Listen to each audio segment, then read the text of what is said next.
اور بعض لوگ ایسے ہیں جو کہتے ہیں کہ ہم اللہ پر اور روز آخر پر ایمان رکھتے ہیں، حالانکہ وہ ایمان نہیں رکھتے۔ یہ اپنے خیال میں اللہ کو اور مومنوں کو دھوکہ دیتے ہیں، مگر حقیقت میں اپنے سوا کسی کو دھوکہ نہیں دیتے اور اس سے بے خبر ہیں۔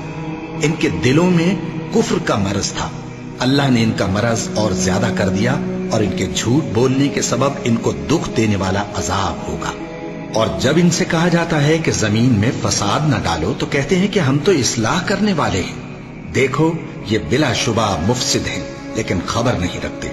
اور جب ان سے کہا جاتا ہے کہ جس طرح اور لوگ ایمان لے آئے تم بھی ایمان لے آؤ تو کہتے ہیں بھلا جس طرح بے وقوف ایمان لے آئے ہیں اسی طرح ہم بھی ایمان لے آئیں۔ سن لو کہ یہی بے وقوف ہیں لیکن نہیں جانتے۔ اور یہ لوگ جب مومنوں سے ملتے ہیں تو کہتے ہیں کہ ہم ایمان لے آئے ہیں، اور جب اپنے شیطانوں میں جاتے ہیں تو ان سے کہتے ہیں کہ ہم تمہارے ساتھ ہیں، اور مسلمانوں سے تو ہم ہنسی کیا کرتے ہیں۔ ان منافقوں سے اللہ ہنسی کرتا ہے اور انہیں مہلت دیا جاتا ہے کہ شرارت و سرکشی میں پڑے بہک رہے ہیں۔ یہ وہ لوگ ہیں جنہوں نے ہدایت چھوڑ کر گمراہی خریدی، تو نہ تو ان کی تجارت ہی نے کچھ نفع دیا اور نہ یہ ہدایت یاب ہی ہوئے۔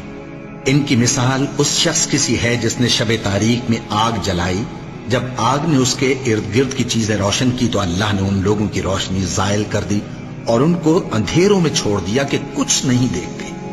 یہ بہرے ہیں، گونگے ہیں، اندھے ہیں کہ کسی طرح سیدھے رستے کی طرف لوٹ ہی نہیں سکتے۔ یا ان کی مثال میں کسی ہے کہ آسمان سے برس رہا ہو اور اس میں اندھیرے پر اندھیرا چھا رہا ہو اور بادل گرج رہا ہو اور بجلی کوند رہی ہو، تو یہ کڑک سے ڈر کر موت کے خوف سے کانوں میں انگلیاں دے لے۔ اور اللہ کافروں کو ہر طرف سے گھیرے ہوئے ہے، قریب ہے کہ بجلی کی چمک ان کی آنکھوں کی بصارت کو اچک لے جائے۔ جب بجلی چمکتی اور ان پر روشنی ڈالتی ہے تو اس میں چل پڑتے ہیں، اور جب اندھیرا ہو جاتا ہے تو کھڑے کے کھڑے رہ جاتے ہیں۔ اور اگر اللہ چاہتا تو ان کے کانوں کی سنوائی اور آنکھوں کی بینائی دونوں کو زائل کر دیتا۔ بلا شبہ اللہ ہر چیز پر قادر ہے۔